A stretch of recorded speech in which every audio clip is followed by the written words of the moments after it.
Comment naît l'argent numérique? Cryptominer, miner des coins, imprimer de l'argent numérique. Autant d'expressions qui désignent le processus de création des crypto-monnaies, telles que le Bitcoin par exemple. Ces nouvelles monnaies portent beaucoup de noms, comme par exemple Bitcoin, Ethereum, Monero ou Dash, ainsi que des milliers d'autres coins. Coin, c'est simplement le mot anglais pour pièce de monnaie. Il s'en crée de nouvelles tous les jours. Le plus simple est de comparer cet argent numérique avec des monnaies courantes, comme l'euro, le dollar ou le yen. Le cours de chaque monnaie peut varier. Cela vaut pour les crypto-monnaies comme pour les monnaies connues. Chaque jour, de nouvelles entreprises les acceptent pour payer, par exemple pour réserver des vacances ou dans de nombreux magasins et boutiques en ligne.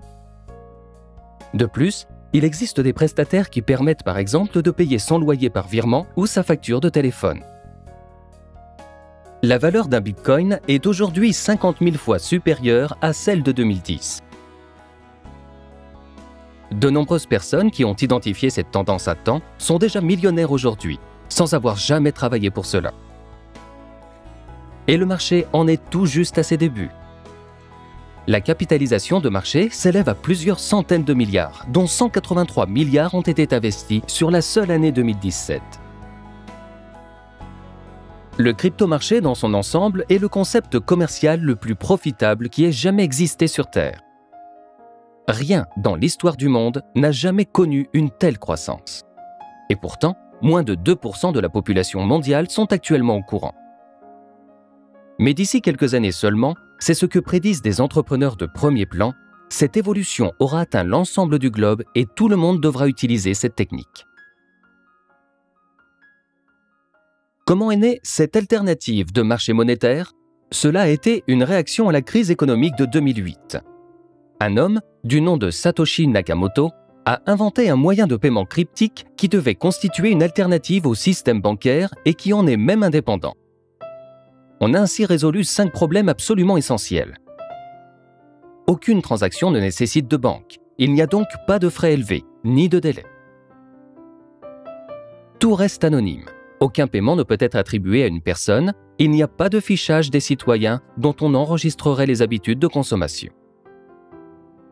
La monnaie numérique Bitcoin est protégée contre l'inflation, car, comme pour l'or, il en existe une quantité finie. C'est-à-dire qu'à 21 millions de Bitcoins, c'est terminé.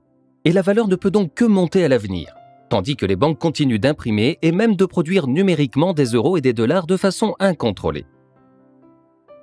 La quantité d'argent augmente tous les jours, ce qui entraînera forcément une crise un jour. Pour la première fois, il n'y a pas que les super riches et les grands investisseurs qui peuvent profiter d'une innovation qui va changer le monde, mais n'importe quelle personne qui se penche simplement sur le sujet.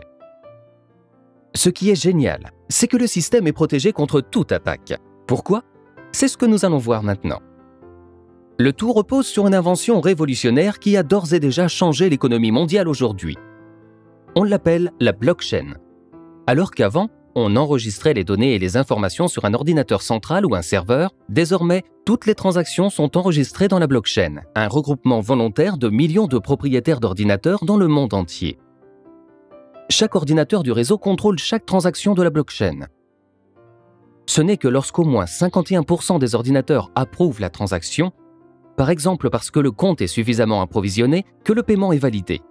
Cela rend superflues toutes les autres instances de contrôle ou les tierces parties, comme les banques, les gouvernements ou d'autres institutions, et cela accélère ainsi le temps de transaction et réduit les coûts pour l'utilisateur.